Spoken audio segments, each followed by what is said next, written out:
నమస్కారం. ఐడ్రీమ్ ప్రేక్షకులకు స్వాగతం. ఇవాళ మనతో పాటు ఉన్నారు వనజ రామశెట్టి గారు. వారితో మాట్లాడి మరిన్ని విషయాలు తెలుసుకుందాం. నమస్కారం అండి. నమస్తే సురేఖ. వనజ గారు, మనకొక ఇంగ్లీష్‌లో ఒక సేయింగ్ ఉందండి. All successful persons are early risers అని అంటారు. డెఫినెట్లీ. సో, తెలుగులో కూడా చెప్తూ ఉంటారండి. బ్రాహ్మీ ముహూర్తానికి చాలా విశిష్టత ఉంది. అవును. బ్రాహ్మీ ముహూర్తంలో కనుక నిద్రలేచి మన పనులు చేసుకున్నట్లయితే వాళ్ళు ఎక్కడో ఉంటారు, మంచి స్థాయికి వెళ్తారు అని అంటారు కదా! సో, బ్రహ్మ ముహూర్తం గురించి, బ్రహ్మ ముహూర్తానికి ఉన్న విశిష్టత గురించి చాలామంది మాట్లాడినప్పటికీ కూడా ఇప్పటి వాళ్ళకి అర్థమయ్యేలాగా చెప్పగలరని నేను అనుకుంటున్నాను మీరైతే. సో, ఒక్కసారి మా వాళ్ళ కోసం ఆ ఇంపార్టెన్స్ గురించి చెప్తారా అండి? అంటే మనకేంటంటే early to bed early to rise అనే ఒక సేయింగ్ కూడా ఉంది కదా. తొందరగా నిద్రపోవడం, తొందరగా లేవడం. ఈ ప్రాసెస్లో ఏమైందంటే చాలా మంది ఏమనుకుంటారంటే మనం ఎంత ఎర్లీగా లేస్తే మనకి అంత ఎక్కువ డే మన చేతిలో ఉంటుంది. ఓకే, లేట్ లేచినప్పుడు ఏంటంటే మనము 4 గంటలకు లేవాల్సింది నార్మల్గా బ్రాహ్మీ ముహూర్తంలో లేవాలి అనుకున్నప్పుడు 4 o'clock లేవాల్సింది మనం 8 o'clock లెగుస్తాం. అంటే మీ డేలో 4 గంటలు వెళ్ళిపోయింది కదా. ఆ 4 గంటల్లో మనం ఎన్నో చేయొచ్చు. 4 గంటల్లో మనము అంటే ఇప్పుడు ఆఫీస్లో సగం జాబ్ కంప్లీట్ చేసి సగం టాస్క్ కంప్లీట్ చేసుకోవచ్చు. పిల్లలకి హాఫ్ డే స్కూల్. సో ఇన్ని ఉన్నాయి కాబట్టి ఏమంటారంటే మీరు తొందరగా లెగిసినప్పుడు తొందరగా పనులన్నీ అయిపోతే చాలా ఎక్కువ టైం మన చేతిలో ఉంటుంది కాబట్టి మనం బిజినెస్ పరంగా అవ్వచ్చు, చదువు పరంగా అవ్వచ్చు, ప్రతి దాని మీద ఎక్కువ టైమ్స్ మనం స్పెండ్ చేయొచ్చు. ఓకే, అది ఒక నెంబర్ 1 పాయింట్. ఆయుర్వేద ప్రకారం చూసుకుంటే ఏమవుతుందంటే బ్రాహ్మీ ముహూర్తం అంటే ఏంటి అంటే చాలా మంది ఏమంటారంటే 3:30కి బ్రాహ్మీ ముహూర్తం అంటారు. బ్రహ్మ ముహూర్తము, బ్రాహ్మీ ముహూర్తము అంటారు. 3:30 యాక్చువల్గా మనం చూసుకోవాల్సింది ఏంటంటే సన్ రైజ్ ప్రతి సీజన్లో మారుతూ ఉంటుంది. సన్ రైజ్ టైం ఇప్పుడు చలికాలంలో చూస్తే మనకి 6:30, 6:40, 6:45 కూడా సన్ రైజ్ అయిన రోజులు ఉన్నాయి. ఇప్పుడు ఫర్ ఎగ్జాంపుల్ సన్ రైజ్ 6:45 ఉంటే ఒక 88 నిమిషాలు ముందు అంటే ఏంటి 5:20, 5:30 ఆ టైంలో మనం లేవాలి. ఈ సీజన్కి చలికాలం కాబట్టి ఎక్కువ చలి ఉంటుంది కాబట్టి ఈ టైంలో లేవలేం. అదే మనం ఎండాకాలంకి వెళ్ళిపోతే ఎండాకాలంలో సన్ రైజ్ కాస్త తొందరగానే ఉంటుంది. బై 5:30, 5:40కి అంతా సన్ రైజ్ అయిపోతుంది. దానికంటే కాస్త ముందు అంటే 4:30 ఆ టైంలో లేవాల్సిందే. సో బ్రాహ్మీ ముహూర్తాన్ని మనం ఈ రకంగా కౌంట్ చేసుకుంటూ ఉండాలి. ఆ ముహూర్తానికి అంటే ఎర్లీ మార్నింగ్ నిద్ర లేచిన వెంటనే కాస్త మనము బయట నేచర్లోకి వెళ్ళినప్పుడు ఆ ఫ్రెష్ ఎయిర్ వల్ల మన థాట్స్, మన ఇంట్యూషన్స్ అవన్నీ బాగుంటాయి అన్నమాట. ఇంకా ఏం చెప్తారంటే బ్రహ్మ అంటే క్రియేటర్ బేసిక్లీ కదా, తను అన్ని క్రియేట్ చేస్తారు. సో ఆ ముహూర్తము దేవతలు తిరిగే ముహూర్తంగా చెప్తాం కాబట్టి ఆ బ్రహ్మ క్రియేటర్ కాబట్టి ఆయన అన్ని సృష్టిస్తాడు కాబట్టి మనల్ని మనం రీక్రియేట్ చేసుకోవడానికి అంటే మన ఆలోచన శక్తిని కానీ, మన ఆరోగ్యాన్ని కానీ, మన పనులు కానీ ఏదైనా కానీ ఆ టైంలో కూర్చొని మనం ప్లానింగ్ చేసుకున్నా, మెడిటేట్ చేసినా, ఇంట్యూషన్స్ బాగా వర్క్ చేస్తాయి, యోగా చేసిన ప్రతి దానికి ఆ ముహూర్తంలో చేస్తున్నాం కాబట్టి డబల్ బెనిఫిట్ ఉంటుంది అనమాట.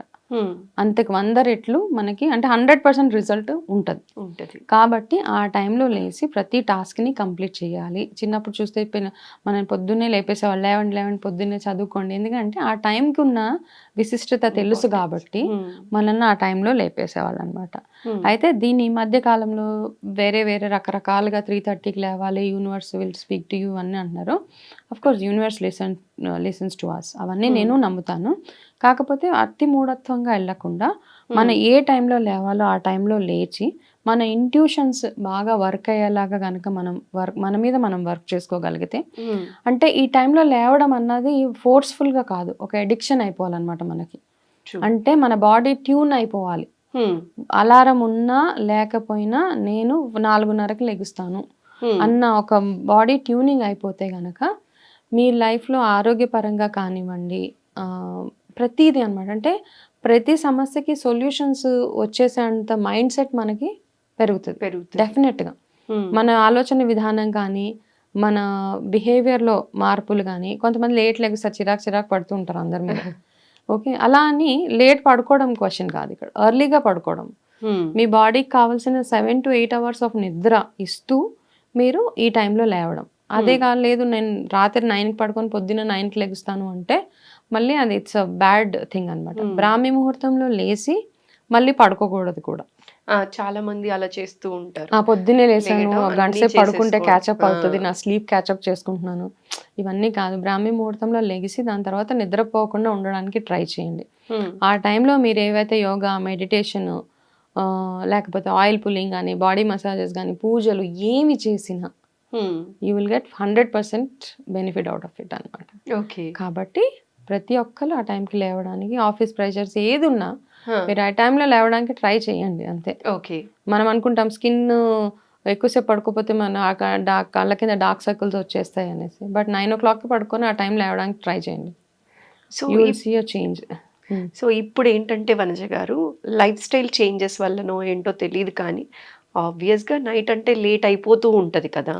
సో చిన్న చిన్న టిప్స్ ఏమైనా ఇస్తారా అండి? ఏం చేస్తే ఎర్లీగా పడుకోవచ్చు అని చెప్పి, ఎలాంటి చిన్న చిన్న మార్పులు ఉంటే బాగుంటుందని మీరు అనుకుంటున్నారు? అయితే ఇప్పుడున్న టైము మనం తెచ్చిపెట్టుకున్న మైండ్లెస్ ఎంగేజ్మెంట్ అంటాం. ఉమ్, ఓకే. అంటే మైండ్లెస్ ఎంగేజ్మెంట్ అంటే నేను నాతోటి కూడా అవుతుంది చాలాసార్లు. ఉమ్, నేను ఎవరికో ఫోన్ చేయడానికి ఫోన్ తీస్తాను. ఏదో ఇన్‌స్టాగ్రామ్ పాపప్ వస్తది. ఇక అది చూసి ఒక 100 చూస్తాను దాని కింద. ఉమ్, అది మైండ్లెస్ ఎంగేజ్మెంట్ కదా. దాని నుంచి మనం ఏం గెయిన్ చేయట్లేదు ఫస్ట్ థింగ్. యూఆర్ అవును. Not gaining anything. Hmm. కాకపోతే ఏంటంటే మనకు ఆ డోపమైన్ రిలీజ్ అయ్యి బాడీలో హ్యాపీనెస్ అనమాట. ఓకే, ఇది బాగుంది, ఈ జోక్ Ah. బాగుంది, ఈ సీన్ బాగుంది, అలా అలా అలా వెళ్తూనే ఉంటుంది. ఫేస్బుక్లో సమ్ స్క్రోలింగ్, ఏదో వీడియోస్ చూస్తూ ఉంటాము. అయితే ఒక దగ్గర ఫుల్ స్టాప్ పెట్టా. Hmm. ఇప్పుడు కాన్షియస్గా ఏంటంటే మైండ్ఫుల్గా ఏం చేస్తానంటే ఫోన్ ఏ పని కోసం తీస్తానో ఆ పనే కంప్లీట్ చేస్తాను అనమాట. వేరే ఏ డిస్ట్రాక్షన్స్ వచ్చినా మనము దాని వైపుకి వెళ్ళకూడదు. సో ఏంటంటే సోషల్ మీడియా ఇన్ఫ్లుయెన్స్ వల్ల కాస్త ఎక్కువ టైం మనము వాటి మీద స్పెండ్ చేయడం. Main thing Okay. మన ఫోన్ మనకి ఎంత దూరంగా ఉంటే అంత నిద్ర మనకి. అంతే. Number 1 first thing and the last thing is to stay away from your Mobile. Apps. Hmm. Apps Gadgets, apps, everything. అంతే. యాప్స్కి దూరంగా ఉండండి. Mhm. రాత్రిపూట ఎమర్జెన్సీ ఫోన్కి నార్మల్ ఫోన్ పెట్టుకోండి. యాప్స్ లేని ఫోన్. Okay. అది really it works a lot అనమాట. Keypad phone. Keypad phone. And పిల్లలతో కూడా ఇదే ప్రాబ్లం. కాలేజ్ అమ్మాయిల దగ్గర నుంచి పెద్దవాళ్ళ వరకు, ఇంక్లూడింగ్ మై ఫాదర్, ఎవరైనా ఏ ఏజ్ గ్రూప్ అయినా దేర్ ఇస్ నో బార్ అనమాట ఇక్కడ. నాతోటి కూడా అలాగే అయింది. కాకపోతే నాకు ఒక రియలైజేషన్ ఏంటంటే దీనివల్ల నేను ఒకసారి ఎవరికో ఫోన్ చేద్దామని ఫోన్ నా చేతిలో పెట్టుకుని ఏదో పాపప్ వస్తే 20 నిమిషాలు చూస్తూ చూస్తూ ఆటోమేటిక్గా మనకు తెలియకుండానే మనం ఆ జోన్లోకి వెళ్ళిపోతాం. ఆ జోన్లోకి వెళ్ళిపోతాం అనమాట. ఇదేదో బాగుంది, ఈ యాడ్ వస్తుంది, ఇదేదో బాగుంది, ఇదేదో ఆఫర్ నడుస్తుందా, ఇది కాదు. సో టాస్క్ కంప్లీట్ చేయడం నేర్చుకొని వాటి కోసం ఒక సపరేట్ ఒక 1/2 అవర్ పెట్టుకోండి. నా ఇన్స్టాగ్రామ్ టైం, నా ఫేస్బుక్ టైము, లేకపోతే నేను వీడియోస్ చూసే టైం, ఇవన్నీ ఒక 1/2 అవర్ 40 minutes పెట్టుకుని మిగతా టైం అంతా ప్రొడక్టివ్గా మైండ్ఫుల్గా ఉండేలాగా మీరు తినే తిండి దగ్గర నుంచి ప్రతిదీ ఒక మైండ్ఫుల్నెస్ అంటాం. అది ప్రాక్టీస్ చేసుకుంటూ వెళ్తే లైఫ్ విల్ బి హెల్దీ అనమాట. ఓకే. యా, ఓవరాల్గా హెల్దీగా ఉంటాం మనం. ఎమోషనల్గా, ఫిజికల్గా, మెంటల్గా, అండ్ ప్రతి రకంగా బాగుంటుంది life. So early to bed, early to rice అనే విషయాన్ని చాలా Makes a man సూపర్గా healthy and wise. అర్థమయ్యేలా చెప్పారండి. Thank you so much. Welcome.